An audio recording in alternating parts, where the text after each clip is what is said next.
Oi pessoal, meu nome é Denise, estou aqui para mais uma aula do nosso curso de extensão estudando o livro de Eclesiastes. Então hoje nós vamos analisar e estudar o capítulo 11 de Eclesiastes e o capítulo 12.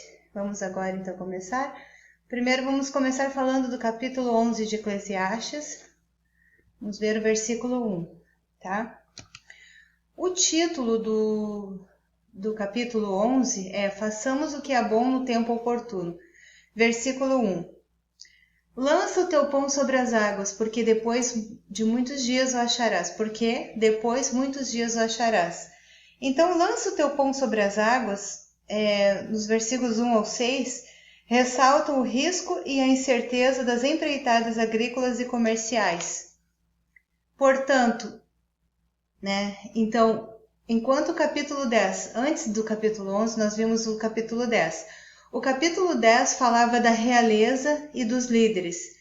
E os versículos do 1 ao 6 do capítulo 11 tratam com as pessoas comuns. Homens e mulheres devem avançar cautelosamente para conseguir algum ganho, mesmo que sempre haja certo grau de insegurança. Não sabemos o que o futuro nos reserva, mas devemos agir de acordo com o nosso conhecimento, mesmo que limitado.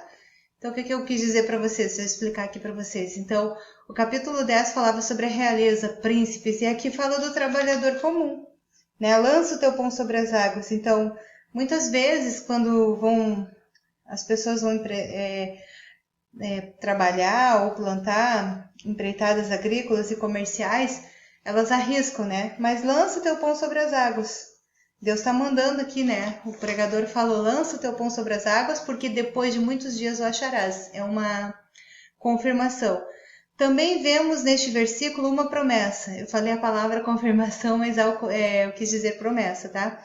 Vemos neste versículo uma promessa do Senhor de que toda bênção prometida será cumprida, mesmo que seja depois de muitos dias. Não podemos perder nem enfraquecer a nossa fé, a garantia foi dada. Então o pregador falou assim, todo aquele que lança o pão sobre as águas, planta, trabalha, com certeza, não importa se vai demorar muitos dias, ele vai ter a recompensa, né? Ele vai ver o fruto do seu trabalho. Versículo 2. Reparte com 7 e ainda até com 8, porque não sabes que mal haverá sobre a terra. Esta é uma exortação para sermos generosos com o maior número de pessoas possível, aumentando esta estimativa a cada dia. Agora, pessoal, eu quero falar para vocês algo muito interessante, até eu vou aumentar aqui a imagem, tá? Eu quero falar, vocês viram aqui que fala sobre o número 7 e o número 8 no versículo. Então, o número 7 é o número de Deus para a perfeição. Devemos dar este evangelho perfeito que nós aprendemos para outras pessoas.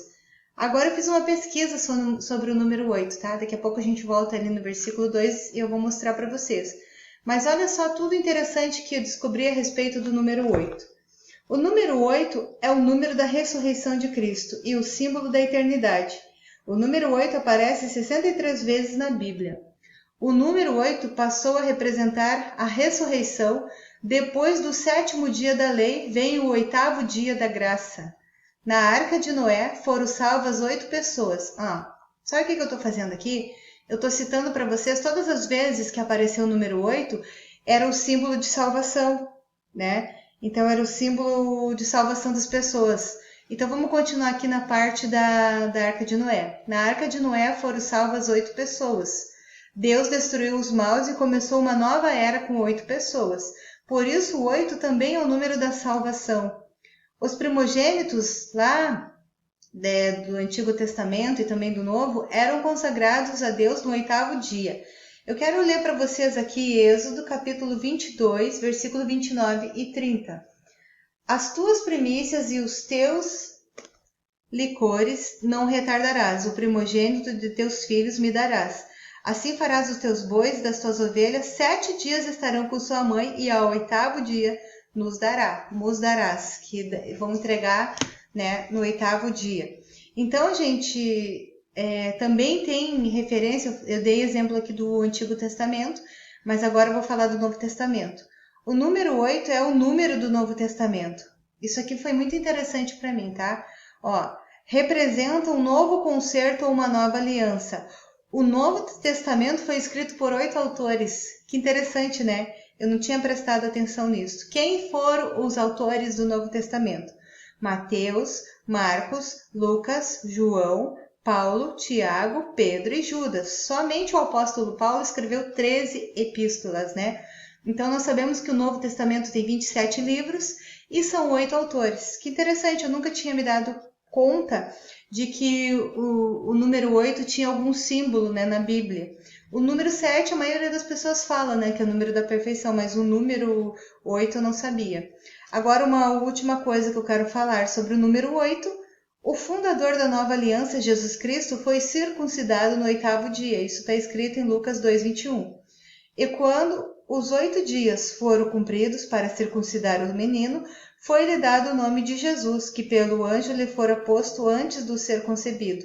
Então, o Antigo Testamento falava do primogênito consagrar no 8º dia, né?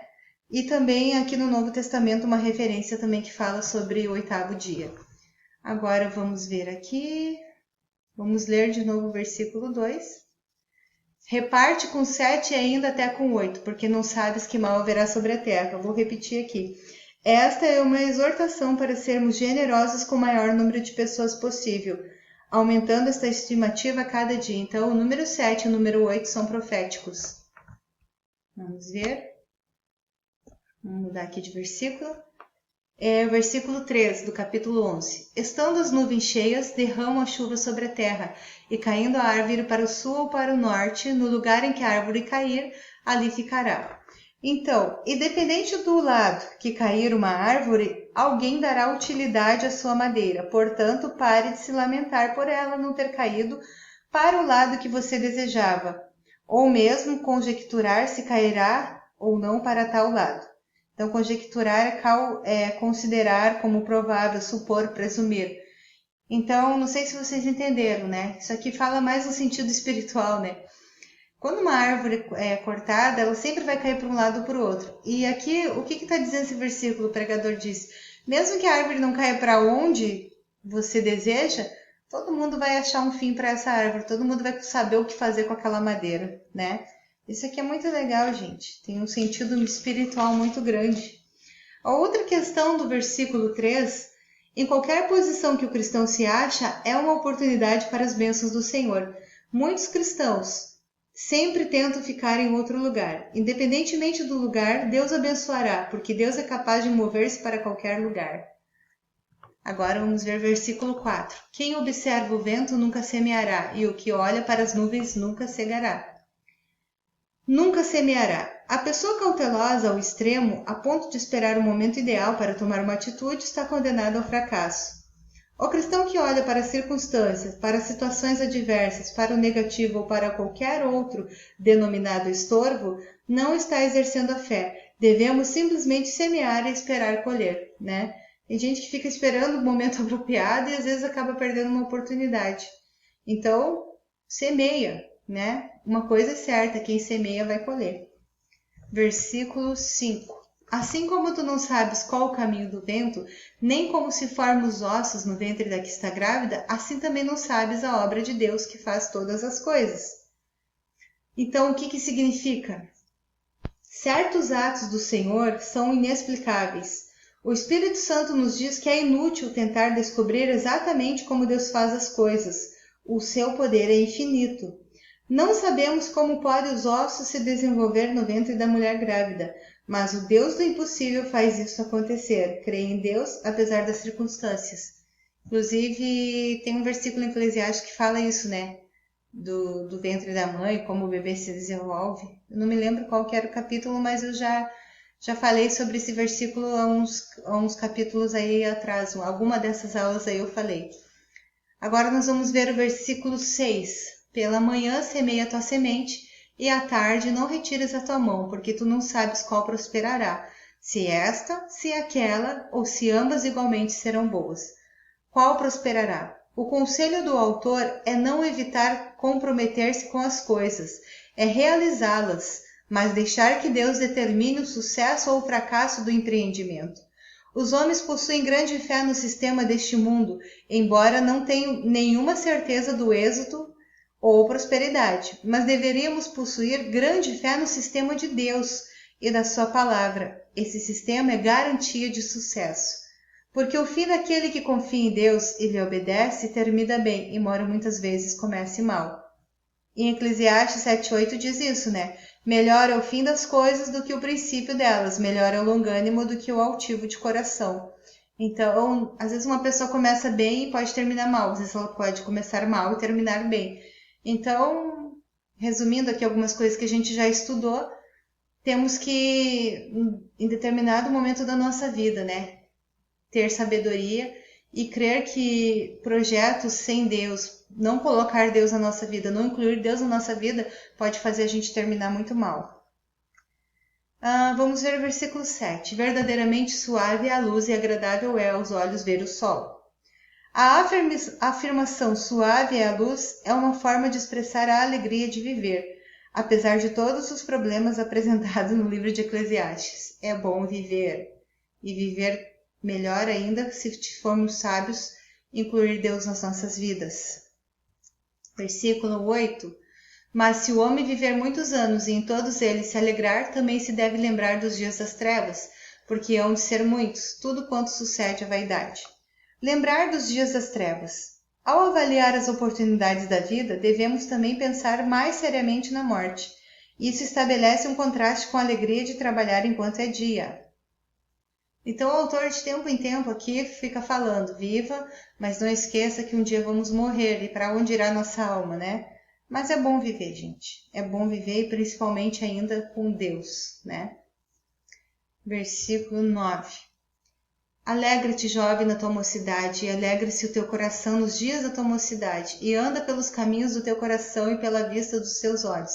Sabe, porém, que por todas essas coisas te trará Deus a juízo.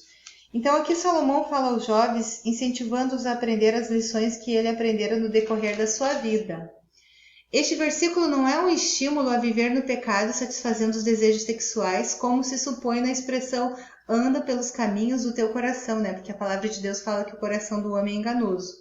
Pelo contrário, exorta o jovem a divertir-se, mas sem esquecer que Deus julgará o seu modo de proceder.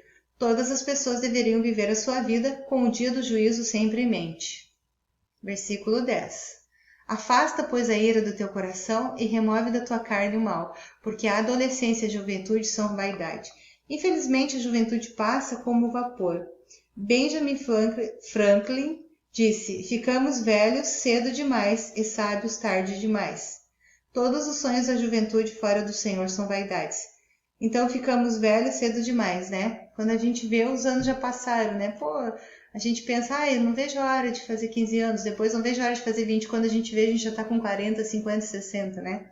Então, isso quer dizer, o Benjamin Franklin disse, ficamos velhos cedo demais e sábios tarde demais. Depois é bom se a gente tivesse a juventude e a sabedoria junto, né? A gente erra muito menos. Agora vamos ver o próximo. Agora vamos falar do capítulo 12. Então vamos ler o versículo 1. Primeiro título do capítulo 12. A mocidade deve preparar-se para a velhice e para a morte. Versículo 1. Lembra-te do teu Criador nos dias da tua mocidade, antes que venham os maus dias, e chegue os anos dos quais venha dizer, não tenho neles contentamento. Os dias difíceis podem se referir a tempos de provação, ou às enfermidades da velhice. Nos dias da tua mocidade são poucos os que se lembram do Criador. Salomão não está apenas sugerindo um mero reconhecimento da pessoa de Deus, mas sim convoca o homem aos atos adequados que deve acompanhar esse reconhecimento, como através de pensamentos, palavras e ações. Esse lembra-te, tá? Eu já li aqui a explicação que eu anotei dos livros, mas esse lembra-te não refere sim a lembrar, Deus existe, Deus é bom, eu quero Deus. É muito mais do que aceitar e reconhecer que existe Deus. É pensar nele, pensar em coisas boas, pensar em Deus, sim, falar coisas que Deus gostaria que falássemos e agir de acordo com o que Deus gostaria que agíssemos, tá? Então, não é só lembrar e não querer obedecer e não querer seguir as palavras de Deus. Versículo 2. Antes que se escureça o sol e a luz e a lua e as estrelas e torne a vir as nuvens depois da chuva.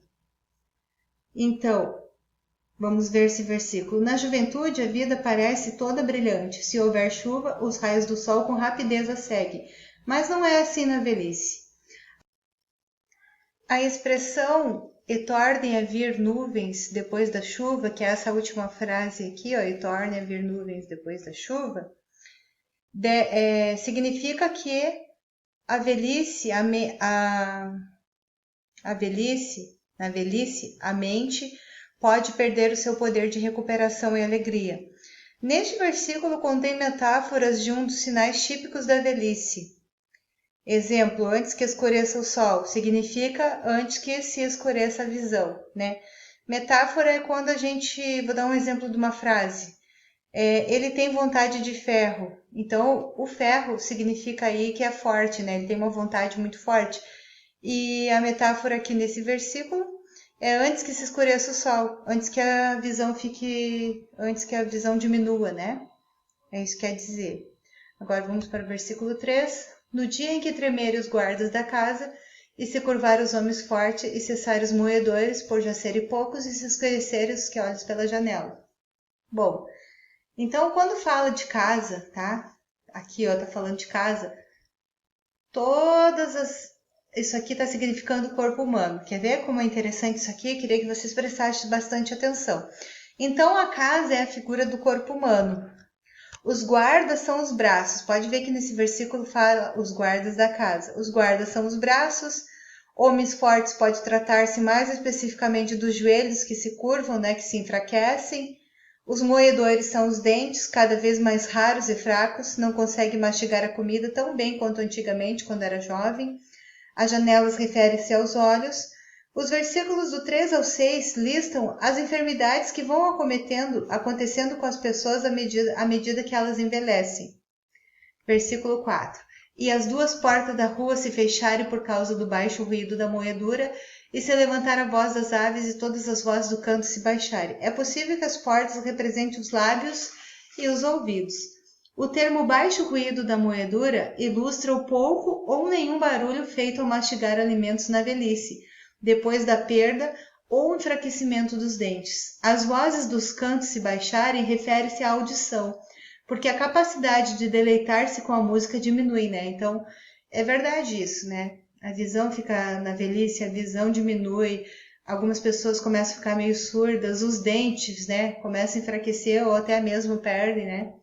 Então, esses versículos do 3 ao 6 está falando do corpo humano e o que acontece com algumas coisas do corpo humano, né? Como olhos, ouvidos, boca, pernas, braços, né? Agora vamos ver versículo 5. Como também quando temer o que está no alto e houver espantos no caminho, e florescer a amendoeira, e o gafanhoto for um peso, e perecer o apetite, porque o homem se vai à sua eterna casa, e os pranteadores andarão rodeando pela praça. A expressão temer o que está no alto se refere às coisas banais do cotidiano que passaram a ser ameaçadoras. Por exemplo, tá? Depois já vou ler aqui, mas assim, o que é ameaçador na velhice? Tu não ter medo de não enxergar alguma coisa, ou ter medo de não ouvir, né?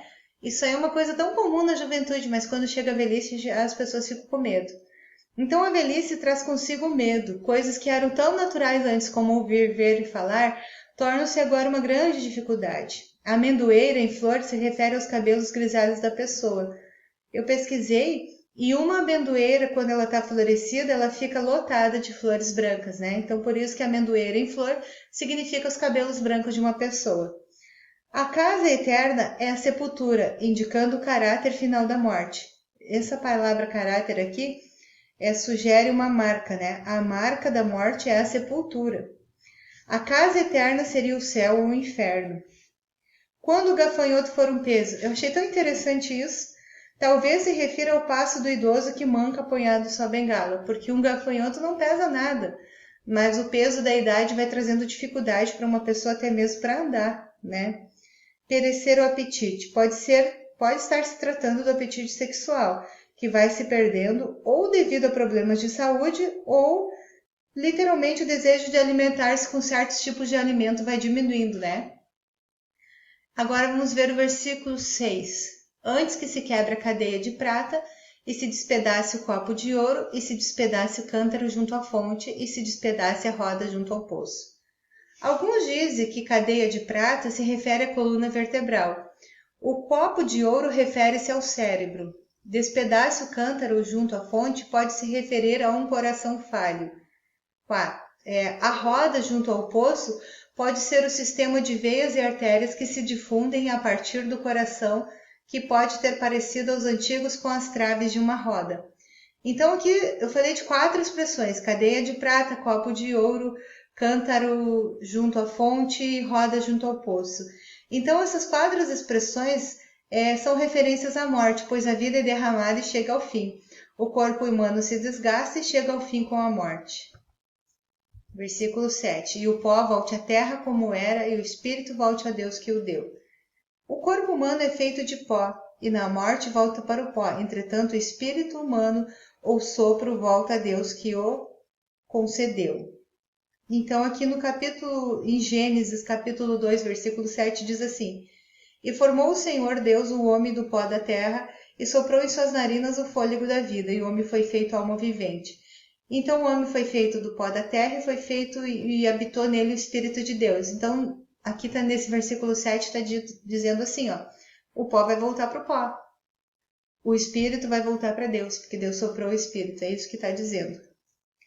A velhice alcança a todos. Muitas vezes os jovens agem como se fosse viver para sempre. Por isso, em Eclesiastes 12:1, o pregador alerta: lembra-te do teu Criador nos dias da tua mocidade. Muitos idosos hoje sofrem consequências de uma vida desregrada na juventude.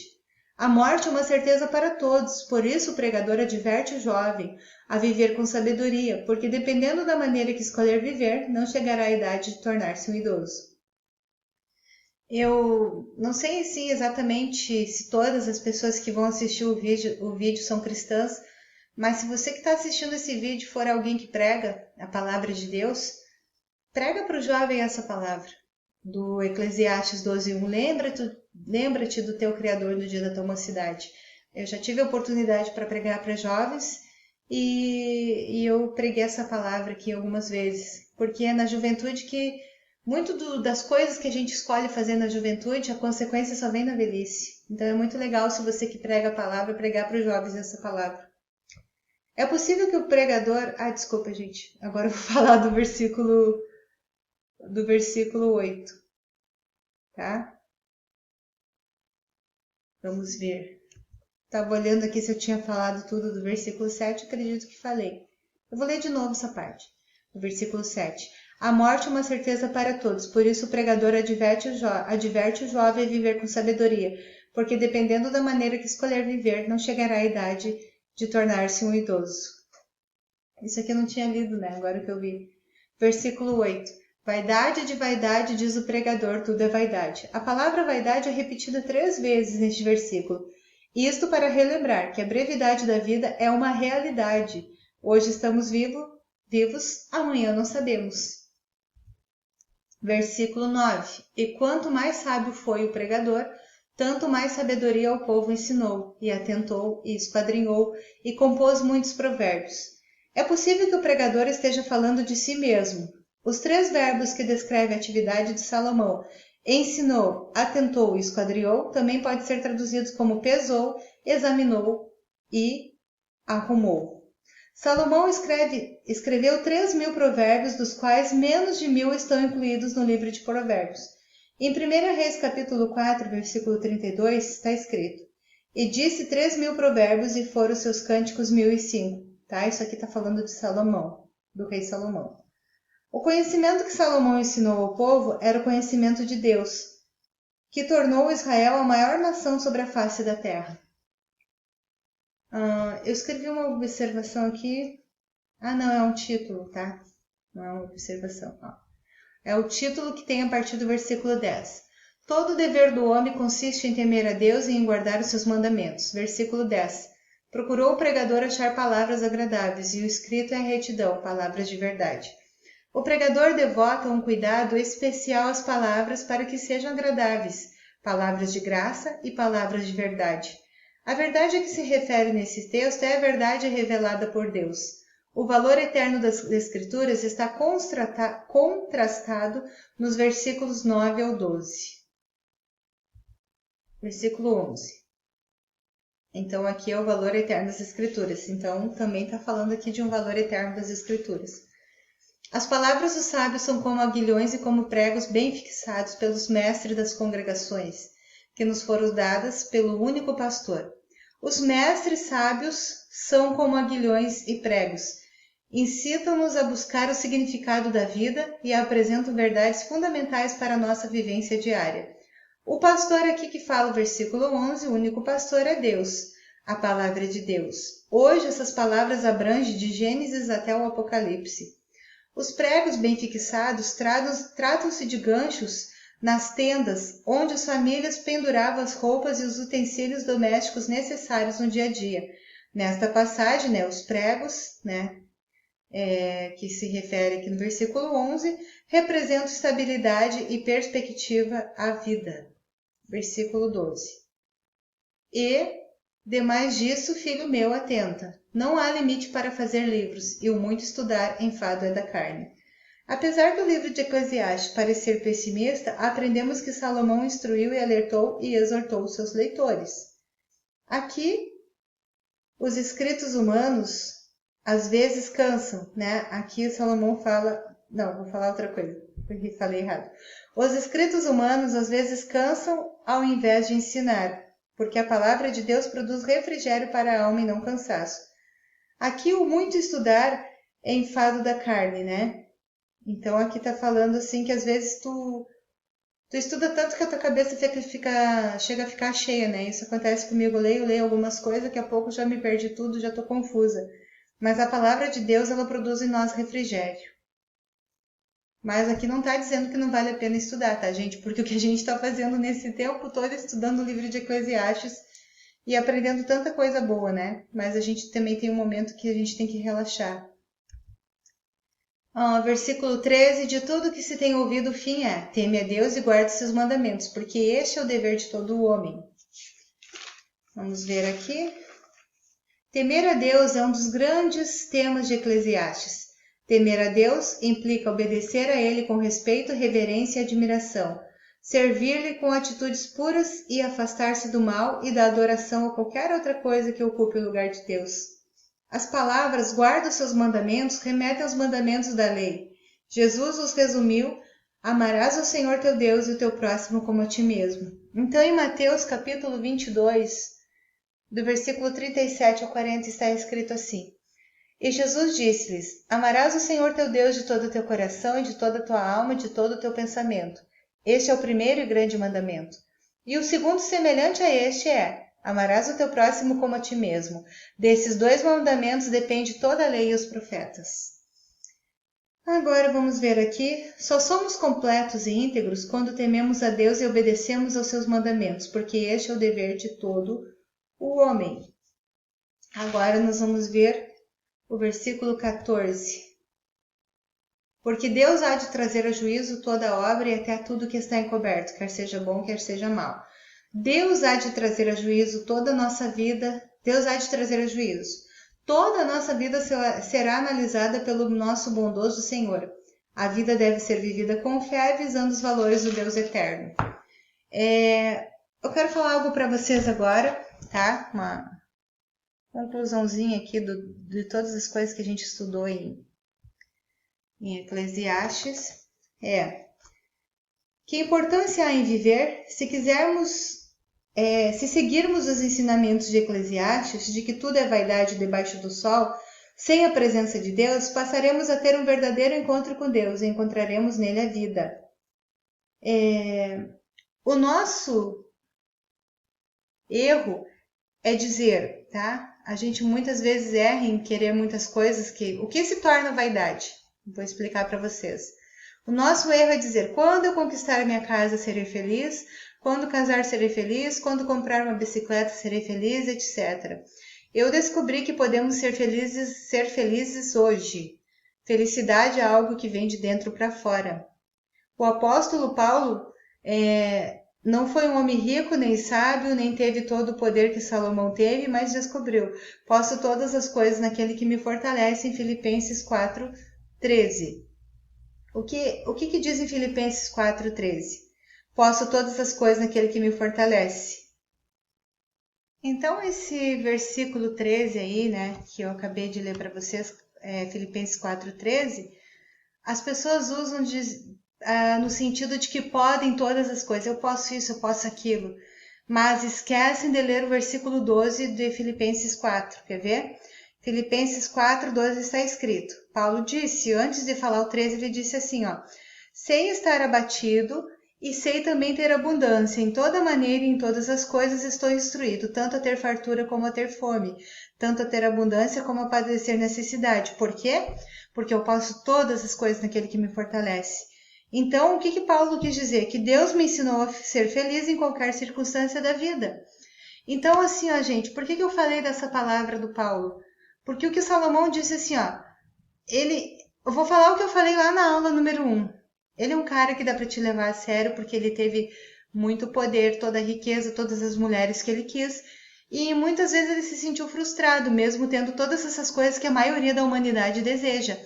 E o que o Salomão falou, que no fim de tudo ele entendeu que temer a Deus é o que faz realmente faz realmente o homem ser feliz. Então Paulo disse: eu aprendi a estar abatido, eu aprendi a ter fartura, eu aprendi a ter abundância. Então eu aprendi que eu posso todas as coisas. Eu posso ser feliz em qualquer circunstância da minha vida. Então, o que eu quero falar aqui, né, para terminar essa palavra de Salomão? A opinião, vou falar algo que eu vi nos livros aqui, que eu pesquisei. A opinião da antiga igreja é que Salomão tem escrito esse livro em sua velhice, quando se arrependeu dos atos de idolatria aos quais tinha sido seduzido por suas mulheres pagãs. Essa ideia, se for verdadeira, reforça a evidência de que ao final da sua vida Salomão tenha se arrependido de suas impiedades e princípios licenciosos. Então, assim, ó, o supremo bem da vida reside no gozo de uma vida tranquila e alegre, tanto aqui na terra quanto na eternidade, de acordo com uma fé sincera em Deus. Então, eu citei Paulo porque Paulo, ele falou algo assim, ó. Paulo foi um exemplo de um homem que teve na prisão. Eu preguei, né, esses dias que lá em Filipenses, Paulo ele estava preso quando escreveu a carta de Filipenses, né? Ele estava preso em Roma.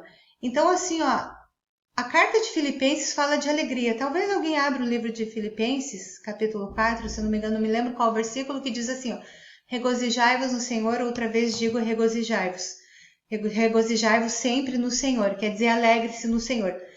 Eu vou botar aqui para mim terminar essa conclusão, tá? Que isso aqui já é uma conclusão. Então, assim, o que a gente pode pensar? É normal uma pessoa dizer para outra que está alegre, mas Paulo estava preso quando ele estava dizendo isso, alegre-se. Quem tinha motivo para estar deprimido, para estar querendo até mesmo a morte era Paulo, mas Paulo encontrou algo dentro da prisão. O que é esse algo que o Salomão fala tanto? Eu tive tudo que um ser humano podia querer ter, poder, dinheiro, mulheres, fui respeitado, as pessoas também querem ser reconhecidas pelos homens, ele também foi reconhecido, mas ele percebeu que tudo isso foi vaidade debaixo do sol, porque um dia vai chegar a morte. O que realmente você tem de bom para guardar quando a morte chegar? A única coisa que vai restar é a lembrança que os outros vão ter a nosso respeito, e nós vamos ter uma vida eterna. E essa vida eterna vai ser aonde? Aonde vai ser a nossa eternidade? Vou voltar aqui agora. Então, porque no final de tudo, versículo 14, porque Deus há de trazer a juízo toda a obra, até tudo que está encoberto, quer seja bom, quer seja mal. No fim das contas, dependendo do jeito que a gente viver, né, independente da maneira que a gente viver, todos vão ter que acertar as contas no fim da vida, né, com Deus. Então, gente, esse foi o nosso estudo de Eclesiastes. Eu quero dizer para vocês que apesar de saber um pouquinho de Eclesiastes, eu aprendi muito. Então, chegamos ao fim do nosso estudo, né, do nosso curso de extensão, estudando o livro de Eclesiastes. Agora eu vou passar para vocês a bibliografia, tá? Ó, 1, 2, 3, 4, 5, 6, 7, 8, 9, 10, 11, 12. Então, entre livros e Bíblia foram 12, né? referências bibliográficas, tá? Eu espero que você possa ter, vou voltar aqui, espero que você possa ter, né, aprendido como eu, e que Deus te abençoe até uma próxima, quem sabe. Tchau!